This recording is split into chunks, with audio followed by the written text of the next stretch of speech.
I slid those divorce papers across the table at Mama D's Soul Food Kitchen in Germantown, and Shanice, my own blood, had the audacity to sit there thin as a rail, crying about renal failure. "Give me your kidney, Keisha. You owe me." DeAndre nodded like I was supposed to just hand over my organs after they destroyed my whole life. Marcus leaned back, sucking his teeth. "Child, you really tried it today, didn't you?" The smell of fried catfish and collard greens hung heavy in the air, mixing with DeAndre's too strong cologne that used to make me smile but now made my stomach turn. Shanice's hand shook as she reached across the table.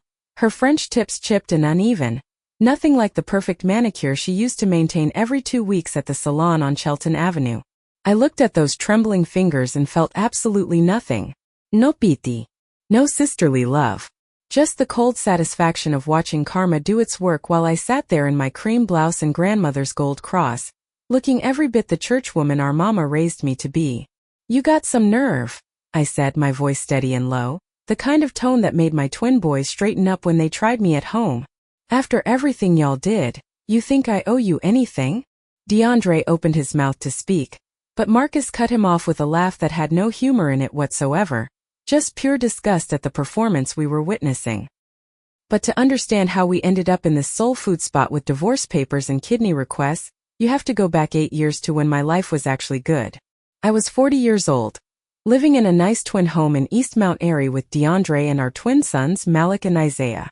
Every Sunday I taught Sunday school at Mama's AME church, and every weekday I worked as a senior auditor at Henderson and Associates downtown, catching discrepancies that other people missed because I paid attention to details. That's what made me good at my job. I noticed when numbers didn't add up, when patterns shifted, when something felt off in the ledgers. I'd come home to the smell of Fabuloso and whatever DeAndre was cooking, usually something with too much Lori's seasoning salt, and we'd eat dinner together like a real family. My sister Shanice lived her own life across town with her husband Marcus, working in pharmaceutical sales and driving a leased BMW she couldn't really afford. We hadn't been close growing up. She was always the pretty twin, the charming one who got all the attention while I stayed quiet and got good grades. But 3 years before this, after Shanice finally got married at 43, she apologized for how she treated me as kids, crying real tears in Mama's kitchen, saying she was jealous, saying she wanted us to be real sisters now that we were grown. And I believed her. Lord have mercy, I actually believed her. The first time I should have listened to my spirit was at that Sunday dinner when I introduced DeAndre to the family. Shanice showed up 53 minutes late in a red dress that hugged every curve, her bundles flowing down her back like she was walking a runway instead of coming to Mama's house for pot roast and mac and cheese. I watched DeAndre's eyes follow her across the room, watched him stand up a little straighter, smooth down his fresh lineup like he was preening.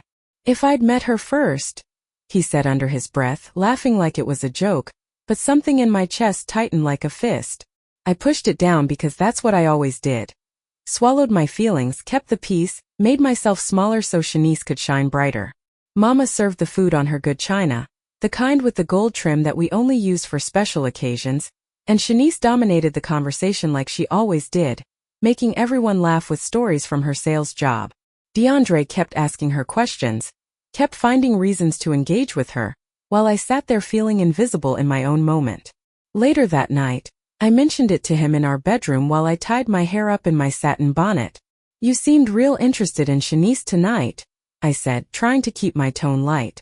He kissed my forehead and told me I was being insecure, that Shanice was just good at conversation and I should take notes. That comment sat in my stomach like uncooked dough, heavy and uncomfortable. But I let it go because we were getting married in 6 months and I didn't want to start our life together with jealousy.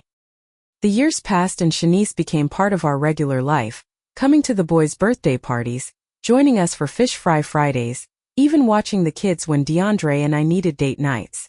She'd sit in my living room with the plastic runners on the carpet, drinking sweet tea and talking about how happy she was with Marcus, how blessed we both were to have found good men. At work, I got promoted to lead auditor, which meant I was responsible for training new hires and conducting the quarterly compliance reviews that kept our corporate clients clean with the IRS. One afternoon, I noticed something odd in a client's expense reports. The numbers were technically correct, but the pattern was wrong. Payments clustered in ways that suggested someone was hiding transactions in plain sight. I spent 3 days building a case, tracking every receipt and timestamp until I had irrefutable proof of embezzlement. When I presented it to my supervisor, she looked at me like I just solved a murder. "This is why you're the best, Keisha," she said. "You see what others miss. That skill, that attention to detail, that's what should have made me notice sooner what was happening in my own house. But when it's your family, when it's your twin sister smiling in your face every Sunday, you don't want to see the pattern. You don't want to believe someone could be that calculating, that cruel." Marcus started calling me about 6 months before everything fell apart, asking careful questions about whether I'd noticed Shanice acting different, staying out late, being secretive with her phone. "My spirit ain't taking to something," he told me over coffee at the Reading Terminal Market, his voice low and worried. "I can't prove nothing, but something's shifting in the atmosphere at home." I came home early on a Tuesday afternoon, 38 minutes past noon, feeling like death from a stomach virus that had me doubled over at my desk. I texted DeAndre but got no response, figured he was in a meeting, and used my key to let myself into our house.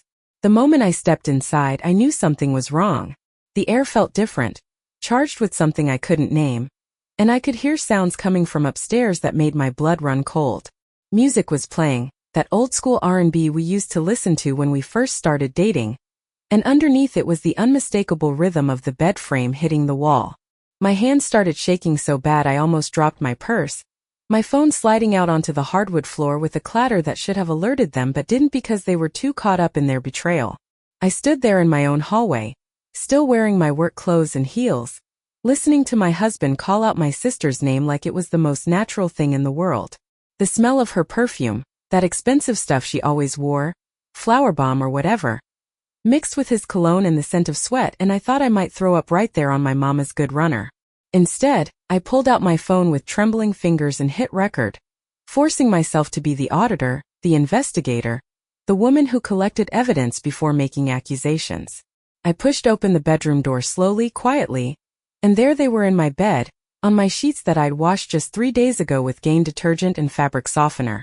Shanice's bundles spread across my pillows while DeAndre's hands grabbed her waist, both of them so lost in each other they didn't notice me standing there for a full 30 seconds, filming every moment. When they finally saw me, the look on their faces almost made me laugh, pure shock mixing with fear, mixing with something that looked like annoyance that I'd interrupted them. DeAndre scrambled off the bed, reaching for his boxers, his mouth opening and closing like a fish while Shanice just stared at me with this defiant expression like she was daring me to say something. "Keisha, I can explain," DeAndre started, but I held up my hand to stop him. "Don't," I said, my voice sounding strange and distant even to my own ears. "Just don't." I walked out of that room, down the stairs, and sat at the dining room table where we'd eaten hundreds of meals together as a family. My phone was still in my hand, the video saved and ready, and I opened my email with fingers that had stopped shaking because rage had replaced shock. First email went to Marcus with the video attached and a subject line that read, "I'm sorry." Second email went to the main HR address at Henderson and Associates, CCing DeAndre's supervisor and the compliance department, with a formal complaint about an employee conducting personal affairs during work hours on company time. Third email went to my lawyer, a sister from church named Attorney Robinson who specialized in messy divorces and didn't play about her clients. Then I sat there and waited, listening to them scramble upstairs, listening to Shanice's panicked voice asking DeAndre what they should do, listening to my husband of 8 years, father of my children, try to figure out how to minimize the damage instead of how to apologize. When they finally came downstairs 23 minutes later, both dressed and trying to look composed, I was calm. I sent the video to Marcus. I told them, "And to your job. We can discuss the details later, but right now I need both of you out of my house." So that's how we ended up at Mama D's 8 months later, with Shanice sitting across from me looking like a shadow of herself, and begging for my kidney like I owed her my organs. The divorce had cost them both everything. DeAndre lost his job after HR found 3 months of falsified time cards showing he'd been working from home, when he was really working my sister, and Shanice got dropped by Marcus and then fired from her pharmaceutical sales job when word got around about what she'd done. They'd gotten married out of desperation. Two broken people creating their own prison. And now Shanice's kidneys were failing from the stress and the drinking she'd turned to when everything collapsed. "You owe me," she repeated, reaching across the table with those shaking hands. "We're twins, Keisha. We came into this world together. You can't just let me die." I looked at Marcus, who was watching this performance with the same disgust I felt, and then I looked back at my sister. "You're right," I said slowly. "We did come into this world together. But that didn't stop you from trying to destroy mine, did it?" DeAndre slammed his hand on the table, making the sweet tea glasses shake. "You're being heartless. Shanice is sick. Don't you have any Christian charity?" That made me laugh, actually laugh, because the audacity was almost impressive. "Let me tell you what's going to happen," I said, pulling out a folder I'd brought with me. "See, I did some digging. That's what I do, remember? I'm real good at finding patterns. And I found out that 6 months before I caught y'all, Shanice took out a $55,000 loan in my name using information she got from rifling through my papers during those family dinners." I slid the documents across the table, watching both their faces go pale. "Identity theft is a federal crime, baby. I've already filed the report, but I told the investigator I'd consider not pressing charges if the money gets paid back in full with interest, along with the divorce settlement, along with child support for Malik and Isaiah." Shanice started crying harder, but these weren't the manipulative tears from before. These were real, terrified tears. "I don't have that kind of money," she whispered. "You destroyed my life." "No, sugar," I said, standing up and smoothing down my skirt. "You destroyed your own life. I just made sure you couldn't take mine with you." Marcus stood up too, putting his hand on my shoulder in solidarity. "As for the kidney," I continued, "you can go on dialysis like thousands of other people do. You'll survive or you won't, but that's between you and God now. My obligation to you ended the day I found you in my bed." I picked up my purse, checked my watch, 8:17 in the evening, time to get home to my boys, and looked at them one last time. "Oh, and don't forget the payment is due on the 1st of next month. My lawyer will be in touch." 6 months later, I'm sitting in my new condo in Chestnut Hill, watching my sons do homework at the kitchen counter, while gospel music plays softly in the background. Marcus and I have been dating for 3 months now, taking it slow, building something real on a foundation of mutual respect instead of desperation. He brings me coffee on Sunday mornings before church and helps the boys with their math homework, and when he kisses me goodnight, I don't feel like I'm settling or making myself smaller. I feel seen. Shanice and DeAndre are still together, still struggling, still paying off their debts one painful installment at a time. I heard through Mama that Shanice is stable on dialysis, working part-time at a call center, living in an efficiency apartment in Southwest Philly that smells like mildew and regret. Sometimes I think about that little girl who used to force me into roles I didn't want, who saw me as nothing more than a tool for her own advancement, and I feel sorry for her. But mostly I feel free. Free from the obligation to sacrifice myself for someone who never valued me. Free from a marriage built on me being grateful instead of equal. Free to build a life where my sons see their mother standing tall, instead of bending backwards to keep the peace. Won't he do it, I think, looking around my peaceful home with its fresh paint and new furniture and complete absence of plastic runners. Won't he do it indeed? If this story hit you where it counts, make sure you subscribe and let me know in the comments where you're tuning in from. Let's show the world how far this message reaches. Sometimes we carry things in silence, but when we speak up, we give someone else the permission to breathe again. We're here to help each other survive the struggle and come out stronger on the other side.